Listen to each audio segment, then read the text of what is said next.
Hello dear student right. तो redemption of preference shares का और एक क्वेश्चन है। अब ये पैराग्राफ में क्वेश्चन दिया राइट। तो क्या दिया, TB limited at issued 1,50,000 10% preference share 10 मतलब 15 लाख का प्रेफरेंस शेयर्स था, रिडीमेबल एट प्रीमियम ऑफ 10%। फिर 31 दिसंबर 2017 को रिडीम कर रहे, रिटर्न कर रहे 10% प्रीमियम में। और इधर एक लाइन लिखा है, company has adequate balance in general reserve. मतलब कंपनी के घर में बहुत पैसा है, जनरल रिजर्व तिजोरी में बहुत पैसा है। जनरल रिजर्व एक रिजर्व है जिसमें बहुत पैसा अवेलेबल है, वो काम आने वाला है। तो इन्वेस्टमेंट बेचा 2 लाख का 3 में। अभी इधर डिबेंचर भी इशू किया है, 2,500 डिबेंचर 100 के हिसाब से, पार मतलब जितने का था उतने में। और 50,000 क्या बेचा, इक्विटी शेयर बेचा 4 रुपया प्रीमियम में। तो अपने को क्या पास करने का, एंट्री पास करने का, ठीक है। तो सबसे पहले इसकी एंट्री आएगी redemption of preference share. Okay, सब रेडी है, स्टार्ट करता हूँ। तो आपको एंट्री याद करा था ना मैंने, रिडेम्पशन ऑफ प्रेफरेंस शेयर्स। उस पर क्या देने का, प्रीमियम देने का, किसको देने का, प्रेफरेंस शेयर होल्डर को देने का, ठीक है। तो कितने प्रेफरेंस शेयर से, 1.5 लाख, और एक शेयर कितने का है, 10 का।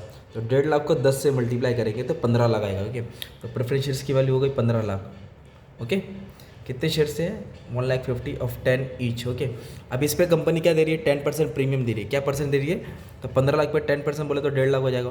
ओके, तो टोटल कितना देने का, 16,50,000। किसको पे करने का, प्रेफरेंस शेयर होल्डर को। ये हो गया ड्यू की entry. Redemption of preference share, उस पर प्रीमियम देना है। Redemption of preference share, premium और redemption preference share to preference share holder. अभी कंपनी ने क्या बेचा, माने इन्वेस्टमेंट बेचा, 2 लाख का इन्वेस्टमेंट 3 लाख में बेचा है। तो 2 लाख का 3 लाख में बेचा मतलब 1 लाख फायदा हो गया। तो 2 लाख का इन्वेस्टमेंट था, 3 लाख में बेचा मतलब 3 लाख आ रहा है रोकड़ा। तो पैसा आ रहा है, बैंक को डेबिट करेंगे, इन्वेस्टमेंट गया तो 1 लाख फायदा हो गया ना। तो जो फायदा होएगा ना तुम्हारा, प्रॉफिट एंड लॉस में आएगा। प्रॉफिट एंड लॉस किधर आएगा, नीचे आएगा, क्योंकि अपने को क्या हो गया मालूम है, प्रॉफिट हो गया। इफ लॉस होता तो पीएनएल के डेबिट में आएगा राइट। इसके पहले भी सब अपलोड देख सकते हैं, उसमें लॉस था, ठीक है। तो एंट्री कैसे पास किया, पैसा आ रहा है, इन्वेस्टमेंट जा रहा है और प्रॉफिट हो गया, इसके लिए नीचे आया। ओके, अभी नेक्स्ट क्या दिया हम लोगों ने, मालूम है, डिबेंचर इशू किया। कितना डिबेंचर इशू किया, 2,500 डिबेंचर 100 के हिसाब से। They have issue 2,500 debenture of 100 each, वो भी पार में। तो डिबेंचर बेचा तो क्या करने का, पैसा आ रहा है, डिबेंचर जा रहा है।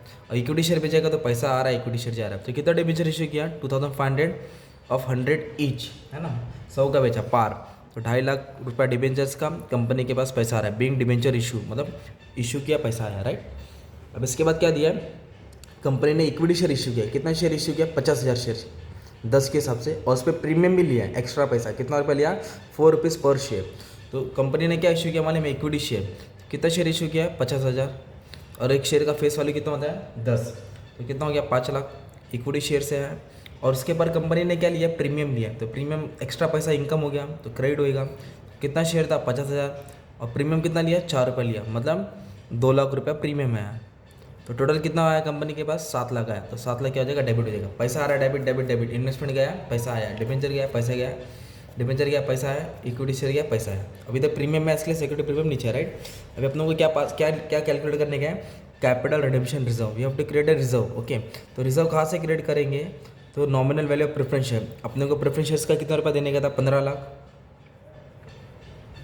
Minus fresh equity issue. Equity से कितना है अपने पास, 5 लाख है। प्रीमियम नहीं लेने का, इक्विटी जो बेच के पैसा है ना, 5 लाख, मतलब 15 लाख अपने को देना तो है, जिसमें तो 5 लाख का बंदोबस्त इक्विटी से हो गया। फ्रेश इक्विटी इशू कंसिडर करने का, डिबेंचर और इन्वेस्टमेंट नहीं लेने का। ओके, एज पर दी सेबी गाइडलाइन। ओके, तो 15 लाख में से 5 लाख गया तो कितना हुआ, 10 लाख। तो 10 लाख हम लोग कहाँ से उठाएंगे, एक रिजर्व क्रिएट करेंगे, वो घर से क्रिएट करेंगे। तो रिजर्व कहाँ से क्रिएट करते हैं, फ्री रिजर्व, या तो जनरल रिजर्व से या तो प्रॉफिट एंड लॉस से राइट।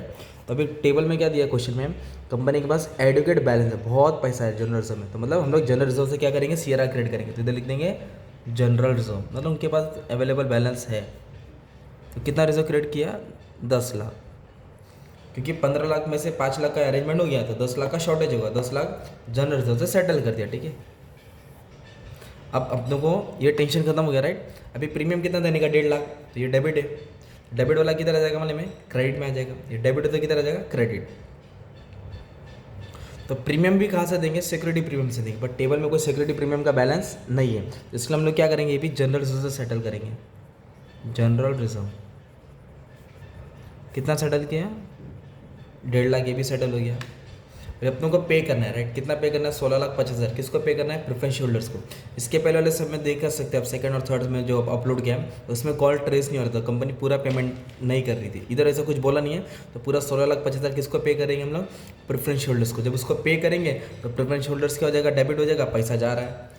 तो प्रेफरेंस होल्डर्स को डेबिट करेंगे क्योंकि उन लोग रिसीव कर रहे हैं, अपने तरफ से पेमेंट हो रहा है तो पैसा जा रहा है, being payment made to preference holders. ये तुम्हारा क्वेश्चन है, you can take this screenshot, ये तुम्हारा सॉल्यूशन है, ठीक है। बेसिक शेयर एंट्री तो याद करना ही पड़ेगा और ये फॉर्मूला, ठीक है, अच्छे से देख लेंगे, पूरा सम तुम्हारे लिए एकदम ईजी कर दिया, ठीक है। अभी 5 मिनट में सम सॉल्व हो रहा है, ठीक है। Thank you very much.